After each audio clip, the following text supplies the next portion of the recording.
Huu mzigo unaanza, anaonekana mzee mmoja umri wake umeenda kinoma, anamsifia mwanamke ambaye ni mamalishe pale mtaani, akamwambia unajua bodi lako linanichanganya sana, silali mimi. Akamwambia mzee, hebu ngoja kwanza, unajua mimi ni mke wa mtu huoni kama nina pete? Mzee akamwambia unajua nini, nanunua chakula chote hiki kwa sababu ya sura yako na hiyo nyash. Akafurahi kichizi, luka kinoma. Sasa wakati huo huo kuna mwamba mwingine anamwangalia kinoma yule mzee, ghafla akampiga bonge la kofi kwenye kipara, nikikuona tena na mke wangu nitakuua. Sasa huyu ni mtu na mke wake. Mwamba anaitwa Echaka na mkewe anaitwa Unma. Kinachomfanya mwamba awe na wivu ni namna mke wake alivyo na makalio makubwa. Baada ya kufika nyumbani, akamwambia ageuke nyuma. Unaona huo mzigo ulioubeba? Na kuuliza, unauona huo mzigo? Hakuna mwanaume atakayeugusa, na wakiugusa, Unma anakwambia nitakufa mimi. Usiku akamwambia toa nguo yako ya ndani. Akashangaa kinoma, unasemaje? Nimekwambia toa nguo yako ya ndani. Mwamba akafosi kinoma, ila mkewe hataki, ikabidi asimame. Maskini ya Mungu, akavua bana, akaitoa. Lengo lake jamaa ainuse ile nguo ya ndani, na anataka ile harufu atakayoisikia basi nguo irudi na harufu ile ile. Ikirudi na harufu tofauti, maana yake amemchiti. Mwamba ana wivu kinoma. Usiku anafosi mchezo, lakini kwa sababu ya tukio la asubuhi kewe akagoma. Sema kiukweli, shemeji mzigo anao bwana. Akamwambia Echaka, unapata wapi nguvu ya kuniomba mchezo kwa tukio la leo? Umenivua nguo ya ndani ili unuse? Amna, nilikuwa tunataka nihakikishe ulinzi. Akambembeleza kinoma, akamdanganya sana. Unma naye hakuwa na iana, akakaza ila akaachia. Sasa mwamba ili asovu tatizo la watu kuangalia nyashi ya mke wake, akamnunulia gauni, mzigo usionekane sana. Baada ya kwenda kuivaa ile nguo, mwamba akashangaa kuona bado hata ile nguo imembana, yaani mzigo unaonekana tena safi tu. Wewe unajua hiyo nguo nimenunua shingapi, lakini bado tu nyashi inaonekana. Uone kama hapo kuna shida? Wewe utakuja kuniua mimi siku moja. Yaani kila ukipita wanaume wote wanaangalia tu mzigo. Huu ni usiku, lakini Ruma anaonekana anakimbia, alafu Echaka anamwambia rudi tumalize hili jambo. Ruma akamwambia nimechoka. Echaka, umeanza saa 9 na sasa hivi ni saa 12 alfajiri. Kumbe Ruma kakimbia kwa sababu mwamba anakamia masaa 3 bado yumo tu. Humu ni mwendo wa matukio tu. Hapa wameletwa na bajaji. Ruma aliposhuka, dereva bajaji si akauona mzigo, akauangalia kinoma, anaona maajabu, mzigo gani mkubwa hivi? Wakati anajiuliza, akala bonge la kofi. Mshenzi wewe, unaangalia nini? Mwamba akamwambia ungekuwa wewe umeona nyashi usingeangalia. Echaka akaona dogo analeta ujinga, akachukua rungu akamkimbiza mpaka mwamba akasahau bajaji. Sasa ili kila kitu kiwe sawa, ikabidi amwite mama mkwe, yani mama yake na Echaka. Akamwambia mwanao kafikia hatua ananiambia nivue nguo ya ndani ili ainuse ajue kama nimemsaliti. Mama mkwe anashangaa tu, ananusa nini nguo yangu ya ndani? Bimkubwa anasomewa kesi za mwanaye, anashangaa tu. Mchizi yupo pembeni anasikiliza. Mwamba akamwambia mama yake, mama hebu mwambie ageuke nyuma, wewe mwambie tu ageuke nyuma. Mama akamwambia mwanangu,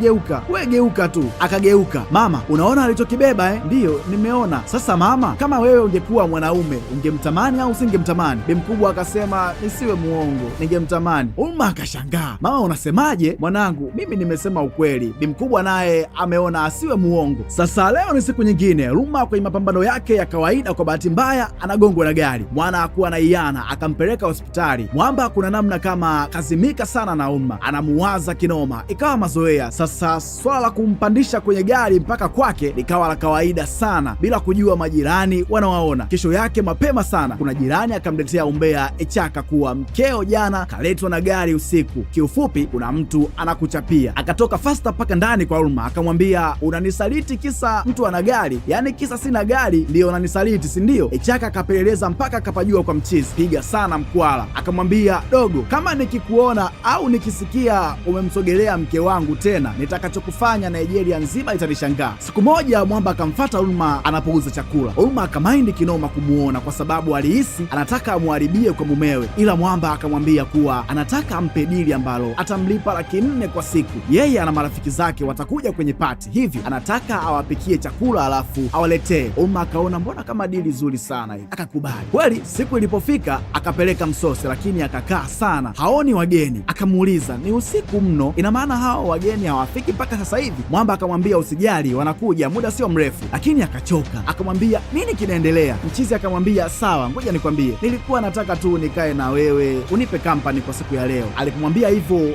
akataka kukimbia, ila mwamba akambana, akamwambia leo utatoa kwa sababu nimekuangalia kwa muda mrefu sana. Kiufupi, mwamba anataka ambake.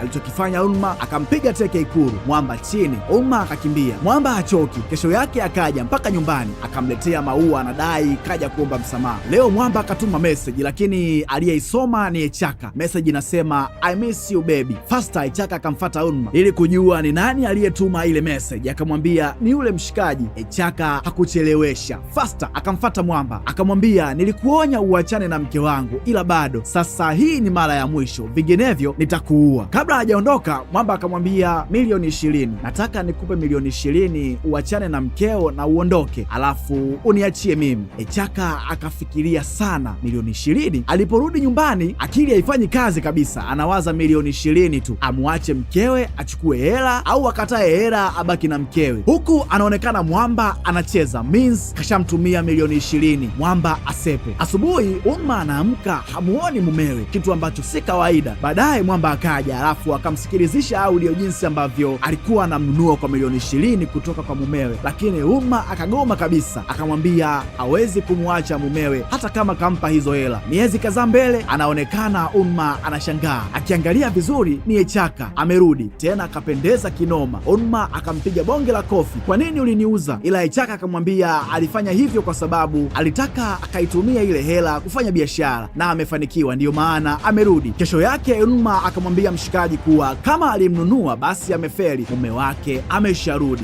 Mwamba akawafata mpaka kwao, akamuuliza Echaka, wewe si nilikulipa, sasa imekuwaje umerudi? Kiufupi kiliwaka sana pale. Movie inaisha, Unma amemuelewa Echaka na Echaka anajivunia kwa sababu amepata pesa zile kutokana na mke wake, na Unma anajiuliza sasa ingekuwaje kama angemtunuku mshikaji. Hapa unagundua kuwa kulikuwa na mapenzi ya dhati kati yao. Movie inaitwa My Woman My Property. Hii ni The Storyteller TZ.